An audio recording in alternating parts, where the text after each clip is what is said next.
का आगाज करते हैं जी आज की बड़ी खबर के साथ।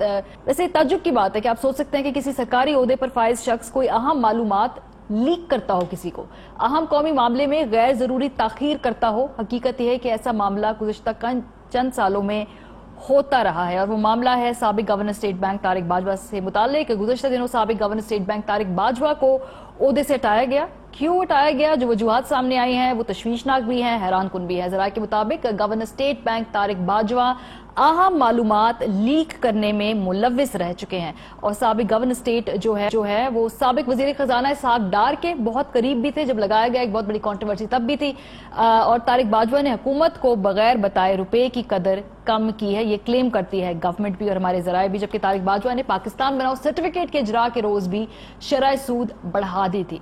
उन्होंने इकदाम पर वजीर आजम इमरान खान और वुजरा ने फिर नाराजगी का भी इजहार किया था। वो बड़े वोकल थे कि हमसे पूछे बगैर इकदाम लिए जा रहे हैं। यही नहीं, जराये के मुताबिक तारिक बाजवा ने 2013 में पार्लियामेंट को गलत अदादो शुमार की समरी भेजी थी। बड़ी इंटरेस्टिंग स्टोरी है जिसमें बताया गया था कि स्विस बैंक्स में पाकिस्तानियों के 200 अरब डॉलर्स मौजूद हैं जी। बड़ी इसके बारे में बाद में बड़ी कंट्रोवर्सी बनी। फिर 2014 में धरने के दौरान स्विस काम से रकम की मालूमात के लिए जब राब्ता किया गया तो उस वक्त चेयरमैन FPR तारिक बाजवा साहब की क़यादत में स्विट्जरलैंड जाने के लिए टीम एक तश्कील दी गई थी और फिर आखिरी लम्हात में उन्होंने अपना दौरा मनसूख कर दिया और एक जूनियर अफसर को स्विट्जरलैंड भेज दिया था और स्विट्जरलैंड ना जाने का मलबा भी धरने पर डाल दिया था। अब तारिक बाजवा साहब ने स्विस बैंक्स में रकम का मामला इसहाक डार से मिलकर दबाया है। ये बात भी जो है ये रूमर्स हैं।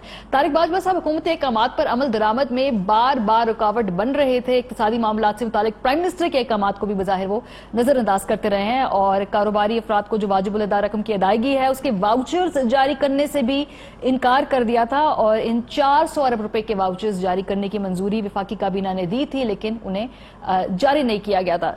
और सोने पे सुहागा, जब ये खबर सामने आई तारिक बाजवा साहब को हटाने पर तो नून लीग की रहनुमा मारवी मेमन ने अचानक से ट्वीट किया। उन्होंने कहा कि उनकी बरतरफी बारिश का पहला कतरा है और मारवी मेमन साहिबा इस पूरे मामले के अंदर क्या राय रखेंगी वो तो खैर वो वक्त आएगा वो बात करें, लेकिन वो किस चीज की तरफ इशारा करें। मोहम्मद मालिक साहब सीनियर जर्नलिस्ट हमारे साथ मौजूद हैं, बहुत सारे प्रोग्राम्स कर चुके हैं, खासतौर पर जो फाइनेंशियल टीम्स के मुतालिक जो खान साहब की सिलेक्शन है, जो चॉइस है उस पर भी बहुत शुक्रिया मालिक साहब हमें ज्वाइन करने के लिए। सर ये तारिक बाजवा साहब का नाम जब ये बने भी थे तब भी बड़ा कंट्रोवर्सी थी इनकी सिलेक्शन के इर्द गिर्द और अब अभी भी खान साहब ने वैसे देर ही की, काफी लोग उनको काफी देर से मशवरा दे रहे थे कि जी पहले तब्दीली हो जानी चाहिए थी।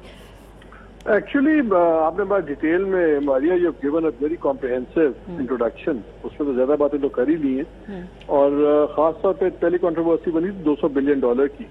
इनफैक्ट अब स्विस का एक इशू था डबल टैक्सेशन का, तो वो जो जूनियर अफसर इन्होंने भेजा था वो वहां से उनसे एक नेगोशिएटेड सेटलमेंट करके आया, तो बाद में उसको इस बेसिस पे ट्रांसफर कर दिया गया और बड़ा ज़ेर-ए-ताब रहा कि तुमने जाके एक प्रोसेस कैसे कर लिया। उन्होंने कहा मुझे आपने साइट सीइंग के लिए भेजा था। खैर anyway that's an old story.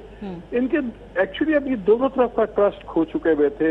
जो IMF लॉबी थी, जो दूसरी लॉबी थी, वो उनका ख्याल ये था कि पहले साल 1.5 साल ये हाथ खींचते रहे हैं, साल पूरा ऑन और आर्टिफिशियल ये इंटरवेंशन करते रहे हैं रुपए की कीमत को प्रॉप अप करने के लिए और वो सागदार तक भी लेगेसी चल रही थी।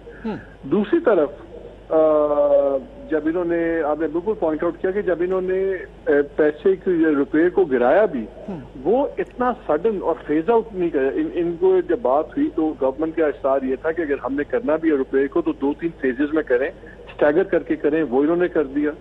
दूसरा बड़ा क्रिटिकल टाइम के ऊपर इन्होंने मार्कअप बढ़ाया, ये तो बल्कि शायद एक हल्ले में 1% से भी ज्यादा बढ़ाने लगे थे।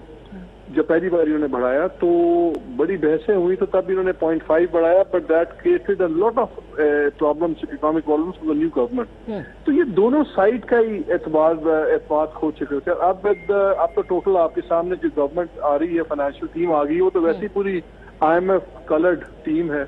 गवर्नर साहब IMF के हैं नए वाले, जो फाइनेंस मिनिस्टर हैं वो वर्ल्ड बैंक के हैं और जो लोग हैं वो भी सारे उसी लॉबी के डिफरेंट की पोजीशंस पे आ रहे हैं। तो उसमें तो इनका जाना बिल्कुल ठहर गया था। सो देयर नो सरप्राइजेस जो इनको हटाया गया, एब्सोल्युटली नो सरप्राइज। लेकिन मालिक साहब इसको अगर मिस एंगल से देखिए, क्योंकि बहुत सारे लोग पहले से खान साहब को सजेस्ट कर रहे थे कि ये तब्दीली जो है, ये चेंजेस आपको कर लेनी चाहिए। 8-9 महीने लिंगर किया और ये जो इंटरेस्टिंग फैक्ट ये है कि ये जो इन्फॉर्मेशन लीक भी गालिबन कर रहे थे डार साहब को, अब ये तो होगी कि ये क्या, कैसे, क्यों? नहीं, देखिए मैं ये लीक वाली चीज मैं इसलिए नहीं मानता, मुझे बड़ी प्रिकॉशनस सी लगती है, क्योंकि जब आप इतनी सीनियर लेवल पे होते हैं, देखिए ताल्लुकात अपनी जगह होना, आपने किसी के साथ सर्व किया हुआ है, वो चाहे एब्सकॉन्डर हो जो भी हो, वो डेफिनेटली फोन करते होंगे, कोई चीजें डिस्कस कर लेना। आई डाउट क्यों लीक करेगा एक बंदा, उसको लीक करके अपना करियर क्यों जेपरडाइज करने की जरूरत है, अपने आप को किस लिए?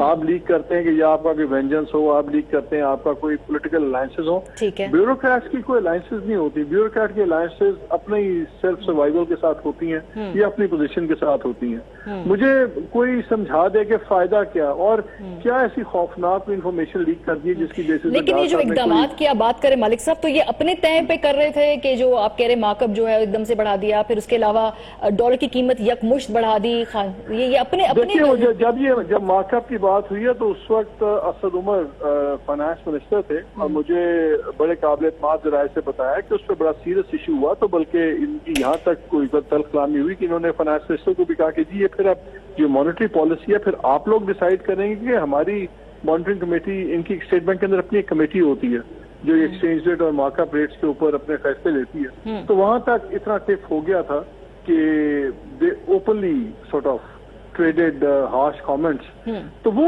प्योरली अपनी डिसीजन थी इनकी। लेकिन ये तो आप बहस कर सकते हैं कि सही थी या गलत थी, लेकिन मैं इस चीज को फ्रैंकली बड़ा प्रिकॉशनस समझता हूँ। वो जो पहली बात कर रहा था कि जी इन्फॉर्मेशन लीक कर दिया, मुझे बताइए कौन सी ऐसी इन्फॉर्मेशन लीक कर दी जिसपे साद साहब ने कोई इंकलाब ले आए हैं या उन्होंने कोई बहुत बड़ा कोई तहलका मचा दिया कि जी ऐसी खुफिया इन्फॉर्मेशन सामने आई है। सो आई थिंक दैट्स प्रिकॉशनस।